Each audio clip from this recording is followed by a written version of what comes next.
இறை இயேசுவில் எனக்கு அன்பார்ந்தவர்களே, நம் ஜீவனுள்ள தேவனின் உயிருள்ள வார்த்தைகளை தினமும் கேட்பதன் மூலம் உங்களுக்கு நன்மையும் ஆசையும் உண்டாவதாக.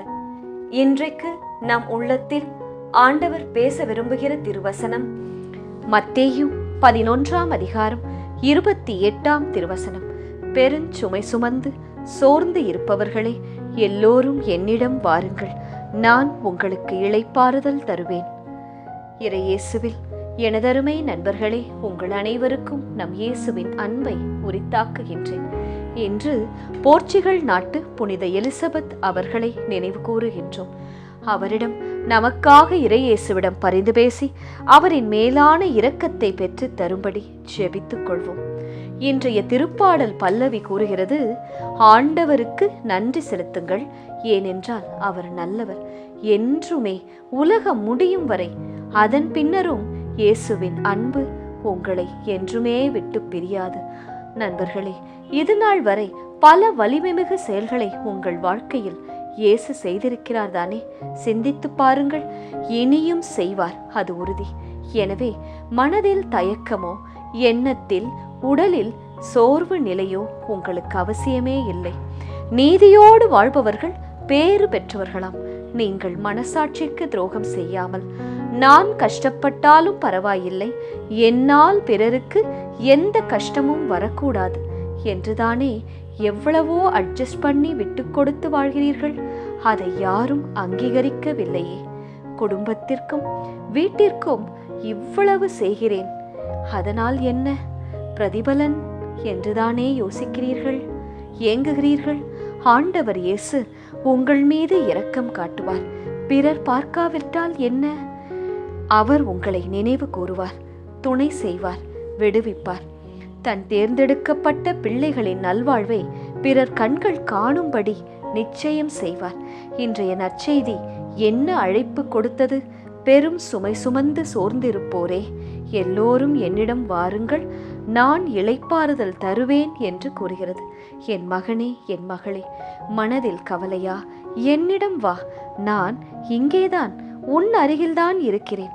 உன் முன்னால் தான் என் 2 கைகளையும் விரித்தபடி நிற்கின்றேன். பார், என்னை பார், விரைந்து வா, என்மேல் தலை சாய்ந்து கொள். என்னை புரிந்து கொள்ளவோ அன்பு காட்டவோ யாரும் இல்லையே என்று ஏக்கம் ஏன் உனக்கு? என்னை மறந்து போனாயே? நான் உன்னுடன் தானே இருக்கிறேன். நான் உனக்கு நீ ஆசைப்படும் இளைப்பாறுதல், ரெஸ்ட், அதை தருவேன் என்று இயேசு கூறுகிறார்.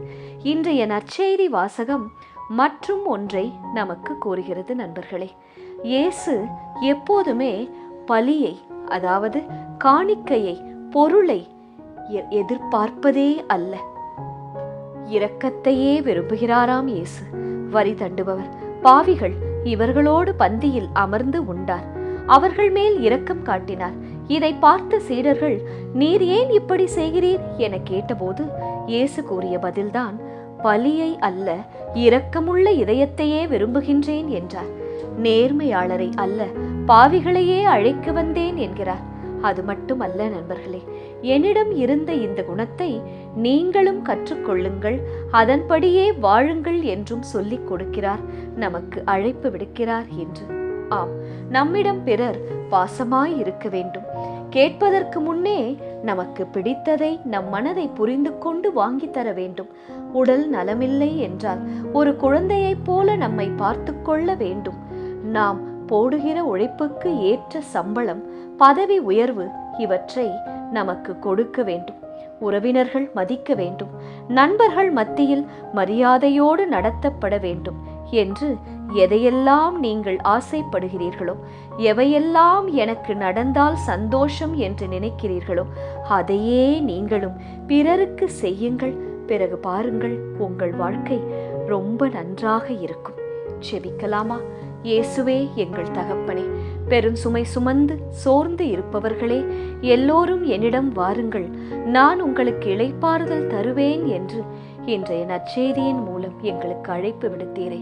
எங்கள் மனதில் இருக்கும் பெரிய சுமைகள், சிறிய சுமைகள், அன்றாடம் உள்ள தேவைகள், பெரிய தேவைகள் அனைத்தையும் ஒரு பாதப்படியிலே வைக்கிறோம். நீர் அறிவீர் இயேசுவே. ஏற்ற நேரத்தில் பதில் தந்து எங்களை அமைதலாக்கும். ஆமேன். இயேசு கிறிஸ்துவின் பெரிதான நாமத்தின் நிமித்தம் ஜெபிக்கிறோம். ஆமேன். ஒவ்வொரு நாளும் உங்கள் உள்ளத்தில் ஆண்டவர் பேச விரும்புகிற இறை வார்த்தையை தெரிந்து கொள்ள ரோசரி பிரேயர்ஸ் சேனலை சப்ஸ்கிரைப் செய்யுங்கள். மேலும் உங்கள் நண்பர்கள் மற்றும் உறவினர்களுடன் ஷேர் செய்யுங்கள். நன்றி.